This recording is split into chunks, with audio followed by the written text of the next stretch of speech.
오늘 보실 말씀은 누가복음 2장 41절에서 52절까지입니다. 저랑 한 절씩 같이 교독하시겠습니다. 그의 부모가 해마다 6월절이 되면 예루살렘으로 가더니 예수께서 12살 되었을 때 그들이 이 절기의 관리를 따라 올라갔다가 그 날들을 마치고 돌아갈 때 아이 예수는 예루살렘에 머무셨더라. 그 부모는 이를 알지 못하고 동행줄로 있는 줄로 생각하고 하룻길을 간 후 친족과 아는 자 중에서 찾되 만나지 못하며 찾으면서 예루살렘에 돌아갔더니 사흘 후에 성전에서 만난즉 그가 선생들 중에 앉으사 그들에게 듣기도 하시며 묻기도 하시니 듣는 자가 다 그 지혜와 대답을 놀랍게 여기더라. 그의 부모가 보고 놀라며 그의 어머니는 이르되 아이야 어찌하여 우리에게 이렇게 하였느냐. 보라 내 아버지와 내가 근심하여 너를 찾았노라. 예수께서 이르시되 어찌하여 나를 찾으셨나이까. 내가 내 아버지 집에 있어야 될 줄을 알지 못하셨나이까 하시니 그 부모가 그가 하신 말씀을 깨닫지 못하더라. 예수께서 함께 내려가사 나사렛에 이르러 순종하여 받드시더라. 그 어머니는 이 모든 말을 마음에 두니라. 예수는 지혜와 키가 자라가며 하나님과 사람에게 더욱 사랑스러워 가시더라. 아멘.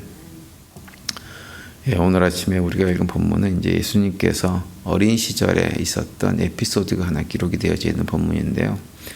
예수님이 12살 되었을 때 부모님과 함께 예루살렘으로 절기를 지키기 위해서 방문했다 일어난 사건입니다. 42절에 보시면 예수께서 12살 되었을 때 그들이 이 절기의 권리를 따라 올라갔다가라고 이제 말씀을 시작하는데요. 그 유대인들은 그 율법의 관례에 따라서 그 정해진 절기에 예루살렘을 이렇게 방문해가지고 하나님께 제사를 드려야 되는 그런 관습들이 있었죠. 특별히 남자들 같은 경우는 대부분 이제 6월절, 오순절 그리고 초막절 그 세 번의 절기는 반드시 예루살렘 성전에 올라가야 했습니다. 그런데 이제 그 세 절기 가운데 오늘 본문에서 언급되고 있는 절기는 대부분 성경학자들이 얘기하는 것은 6월절 절기였을 것으로 이렇게 생각을 합니다. 그런데 이제 그 절기를 마치고 다시 집에 있는 나사렛으로 이렇게 돌아가다가 이제 본문에 보면 하룻길을 간 다음에 부모들이 예수님이 본인들과 동행하지 않는다는 사실을 발견하게 되어지죠. 44절과 45절을 보시면 동행 중에 있는 줄 생각하고 하룻길을 간 후 친족과 아는 자 중에서 찾되 만나지 못하며 찾으면서 예루살렘에 돌아갔더니라고 말씀을 하고 있습니다. 사실 이 장면이 우리가 잘 이해가 안 되는, 선뜻 이해가 안 되는 장면이에요. 부모가 예수님이 당연히 동행 중에 있는 줄 생각했는데 나중에 찾아보니까 예수님이 없었다는 사실이 잘 이해가 되지 않죠. 왜냐하면 우리 같으면 어떻게 하겠어요? 아이가 아직 어리니까 바로 옆에 두고 데리고 가든지 손잡고 가든지 아마 그렇게 했을 거예요.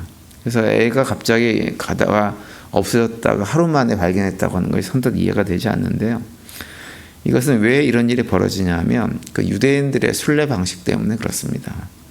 유대인들이 이제 절기를 지키기 위해서 예루살렘에 올라갈 때는 그냥 가족 단위로 올라가는 게 아니에요.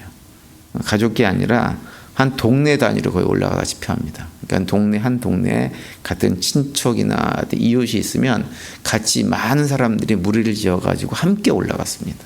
옛날에는 뭐 여러 가지 안전상 이유 때문에도 그랬고, 그렇게 이제 어떤 경비 관계도 그렇고, 이런 여러 가지 이유 때문에 큰 무리를 지어서 이제 가다 보니까 또 아이들은 아이들대로 어울려서 같이 가기도 하고 뭐 이런 식으로 이동을 하는 거예요. 이제 그러다 보니까 이제 이동을 해도 아이들이 보이지 않아도 누구랑 같이 있겠거니 이렇게 생각하고 그냥 가는 것입니다.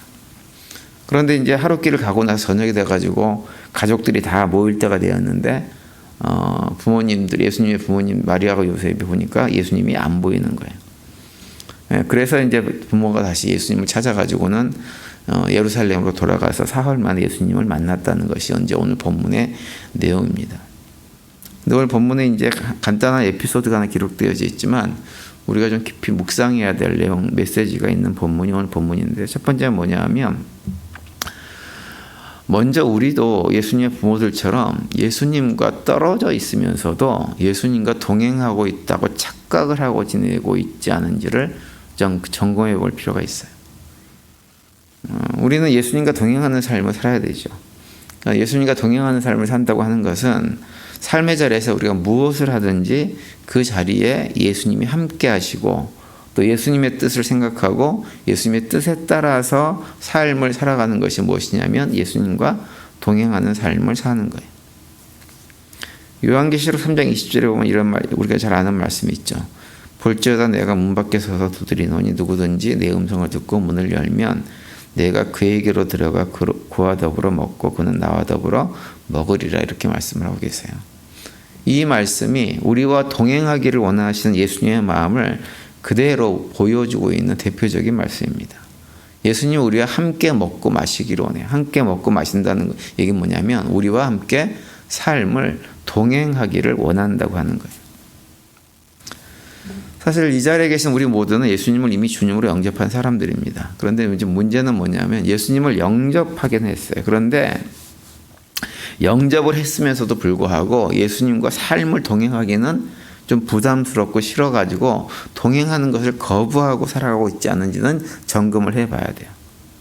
예수님을 주님으로 영접을 했으면 그분을 내 삶의 주인으로 모시고 지은 대접해드리고 일상의 삶에서 우리가 무엇을 하든지 주님의 뜻을 묻고 하는 삶을 살아야 되는데 과연 그렇게 살아가느냐라고 하는 거예요. 예수님을 주님으로 영접했음에도 불구하고 주님 내 안에 가만히 계세요? 라고 하면서 저기 내 마음의 골반 깊은 곳에 예수님은 가둬놓고 나오지 못하게 하고 혹시나 내 마음대로 내 뜻대로 내가 하고 싶은 대로 신앙생활을 한다고 하면서 살고 있지 않은지 점검을 해봐야 됩니다. 우리가 신경을 쓰지 않으면 우리도 모르게 그런 식으로 신앙생활을 하게 되는 경우가 많이 있어요. 특별히 이 신앙생활을 막 시작해가지고 예수님을 영접해서 마음이 뜨거울 때는 그 주님과 함께 늘 동행하는 삶을 막 살고 싶어 합니다. 우리도 다 그런 경험이 있잖아요. 그죠? 예수님 처음 영접해가지고 막 뜨거울 때는 막 그렇게 하는데 이게 시간이 지나가고 신앙 연륜이 깊어지다 보면 그냥 어떤 삶의 습관처럼 이렇게 신앙생활을 하게 되는 경우가 많이 있고 어떻게 보면 점점점 내 생각과 내 고집이 나를 지배하는 경우가 점점점 많아지는 거예요. 그 점검을 해봐야 됩니다. 우리는 우리 스스로 그 점검을 하지 않고 예민하게 그 점을 확인하지 않으면 마치 예수님의 부모들이 예수님이 옆에 있겠거니 라고 생각하고 하루길을 지나갔던 것처럼 우리도 그렇게 예수님과 동행하겠거니 생각을 하고 그냥 자기 마음대로 삶을 살 때가 많이 있습니다. 우리의 주인 되신 예수님은 우리가 동행하기를 원하세요. 우리가 언제 어디서 무엇을 하든지 동행하는 삶을 살아가면서 우리의 삶에서 경험하는 다양한 많은 문제들을 예수님의 방식으로 인도하시고 우리를 하여금 그 가운데서 세상이 알 수 없는 평안한 삶들을 우리가 누리며 살기를 원하십니다. 그 마음을 기억하시고 예수님과 동행하는 삶을 살 때 우리 삶이 복된 삶이 될 수 있어요. 따라서 오늘 새벽에 나올 성도님들은 기도하시는 가운데 정말 나는 예수님과 동행하는 삶을 살고 있는가라고 하는 것을 점검해 보시면서 그 예수님과 동행하는 삶을 놓치지 않고 살아가는 우리 모두가 될 수 있게 되기를 간절히 바랍니다.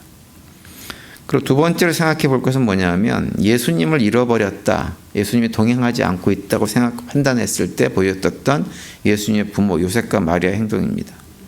어찌 보면 당연한 일이겠지만 그들은 어떻게 하나요? 오던 길을 되돌아갑니다. 그리고 성전에서 선생님들과 대화를 나누던 예수님을 발견하게 되어지죠. 45절과 46절 만나면 6절 보시면 이렇게 되어 있습니다. 만나지 못하며 찾으면서 예루살렘으로 돌아갔더니 사흘 후에 성전에서 만난즉 그가 선생들 중에 앉으사 그들에게 듣기도 하시며 묻기도 하시니, 이렇게 말씀을 하고 있어요. 사실 이 마리아가 요셉의 행동은 뭐 생각하기에 따라서 지극히 당연한 것 같지만 현실은 그렇지가 않습니다. 우리가 신앙생활을 하다가 예수님과 동행하는 삶을 살지 않고 내 생각대로 내 마음대로 생활을 하다가 심지어 예수님과 동행하는 삶과는 완전히 반대되는 그런 삶을 살다가 다시 예수님과 동행하는 삶으로 돌이키는 것이 사실은 생각보다 쉽지 않은 일입니다. 왜 그러냐면 이미 예수님과 동행하지 않으면서 나도 내가 모르는 사이에 어떤 관습에 젖어 있든지 아니면 어떤 세상에 젖어 있든지 그런 삶을 살 수밖에 없는 거예요. 그런 삶을 쭉 오랫동안 살다 보면 그것이 편해서 예수님이 내 삶에 개입하는 것이 별로 그렇게 달갑지가 않게 되어집니다. 이게 참 돌이키는 것이 생각보다 쉽지가 않습니다. 심지어는 예수님과 동행하지 않은 삶을 살면서 삶 가운데서 내 뜻대로 내 고집대로 하다가 이런저런 실패를 경험하고 어려움을 경험하고 상처받고 하는 삶을 살면서도 예수님과 동행하는 삶으로 돌이키는 것이 쉽지가 않아요. 근데 기억해야 될 것은 뭐냐면 아무리 쉽지 않아도 돌아가야 합니다. 돌아가서 다시 예수님을 만나야 합니다.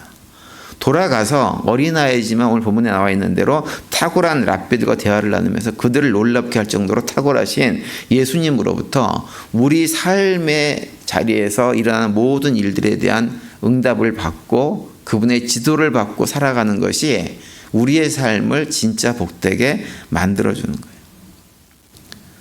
저는 개인적으로 이렇게 사람들을 볼 때 참 어떤 생각을 많이 하냐면 도대체 사람들은 무슨 자신감으로 자신들이 가지고 있는 자신들의 지식과 경험과 능력만 의지해서 삶을 저렇게 자신만만하게 살아가는가라는 생각을 할 때가 참 많이 있어요. 삶에서 계속 이런저런 상처와 어려움들을 경험을 합니다. 관계에서도 그렇고 어떤 건강의 문제도 그렇고 관계의 문제도 그렇고 수많은 종류의 어떤 어려움을 겪으면서도 끝까지 자기 생각대로 삶을 살겠다고 하면서 살아가요. 예수님을 만나서 그분에게 묻고 그분과 동행하는 삶을 살 때 문제가 해결되는데 그렇게 하질 않아요. 심지어는 교회 안에 계신 우리 예수를 믿는다고 하시는 분들도 보면 예수님과 동행하는 삶을 살기보다는 내 고집대로 내 뜻대로 생각대로 내 계획대로 해보려고 안간힘을 씁니다. 계속 실패를 거듭하면서도 돌이키질 않아요. 제가 보면서도 사람이 참 얼마나 어리석은 존재인가라고 생각을 하고 또 그런 모습을 볼 때마다 드는 생각이 뭐냐 하면 우리가 그렇게 연약하니까 예수님 오셨지라는 생각을 많이 해요. 예수님이 오시지 않으면 해결되지 않은 우리의 그런 연약함들이 그런 우리의 모습입니다. 그런데 예수님을 만나면 우리가 그렇게 연약하지만 예수님을 만나면 삶이 달라집니다. 그분과 동행하면서 그분의 음성을 듣고 그분의 인도하심을 따라 살면 삶이 달라져요. 그래서 돌아서야 돼요. 예수님과 동행하지 않는 삶을 살고 있다라고 생각되는 순간 돌이켜서 예수님을 찾고 예수님을 만나야 됩니다. 그렇게 되어지면 우리의 삶이 진짜 사는 길을 발견하게 되어지고 우리의 삶이 삶의 환경과 관계없는 복을 누리면서 살아갈 수가 있게 되어집니다. 늦었다고 생각할 때가 가장 빠른 거예요. 따라서 오늘 새벽에 나온 성도님들도 혹시라도 내가 예수님과 동행하는 삶을 잃어버리고 살고 있다는 생각이 드시면 점검해 보시고 예수님과 동행하는 삶을 살기 위해서 돌이킬 수 있는 은혜가 우리 모두에게 있기를 간절히 바랍니다.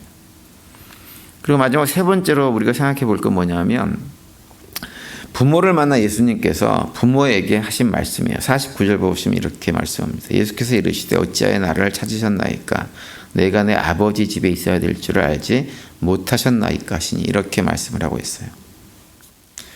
예수님께서 이제 부모가 예수님을 찾은 다음에 걱정하면서 우리가 너희를 찾았다. 왜 부모에게 이런 일을 하느냐라고 걱정하는 소리를 하니까 그 소리를 듣고 예수님께서 하신 반응이에요.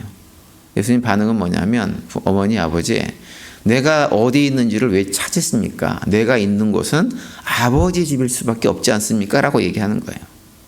그 얘기는 뭐냐면 부모가 3일 동안에 엉뚱한 곳을 찾아서 예수님을 만나보겠다고 찾고 돌아다녔다고 하는 거예요. 근데 사실은 예수님이 어디 있었냐면 아버지 집에 계셨다고 하는 거죠. 예수님은 아버지 집 외에는 있을 곳이 없다고 하는 거예요. 그래서 예수님을 만나려면 어디로 가면 되느냐? 아버지 집으로 가면 만날 수 있다라고 말씀을 하고 있는 거예요. 이것은 우리가 믿음 생활을 하다가 신앙생활의 방향을 잃어버리고 방황할 때 예수님과 동행하는 삶을 살지 못할 때 우리가 해야 될 것이 무엇인지를 명확하게 알려주는 것이에요. 그것은 뭐냐? 바로 아버지 집으로 돌아가는 것입니다. 아버지 집으로 돌아간다고 하는 것은 아버지의 말씀이 선포되는 자리로 돌아가는 거예요. 단순하게 건물인 어떤 교회, 성전이 아니라 아버지 말씀이 선포되는 자리, 마치 예수님께서 선생들과 대화를 나누면서 아버지의 말씀에 토론을 하셨던 것처럼 그 자리로 돌아가는 거예요. 아버지의 말씀이 선포된 자리는 많습니다. 먼저 예배의 자리가 그런 자리입니다. 그리고 또 말씀을 묵상하는 자리, 내가 어디에 있든지 말씀을 읽고 묵상하는 자리가 바로 아버지의 집이에요. 또 말씀을 배우는 자리도 아버지 자리예요.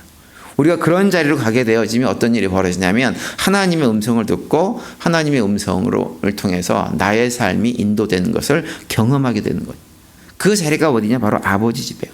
다른 곳에서 길을 찾으려고 하면 그것은 우리들이 헛고생만 할 뿐입니다. 따라서 오늘 새벽에 나온 성도님들도 아버지 집에서 예수님을 만나고 예수님을 만남으로 우리들이 잃어버린 방향들을 바로 세울 수 있는 우리 모두가 될 수 있게 되기를 간절히 바랍니다. 그래서 우리의 삶을 선하고 복되게 인도해 주시는 주님과 동행함으로 해서 선하고 복된 삶, 기쁨이 넘치는 복된 삶을 살아내는 우리 모두가 될 수 있게 되기를 바랍니다. 오늘 하루도 그런 고백 가운데 주님과 딱 붙어서 동행하는 삶을 사시고 그 가운데 주님께 주시는 평강을 오늘도 풍성히 누리는 복된 하루가 되시기를 간절히 축원드립니다.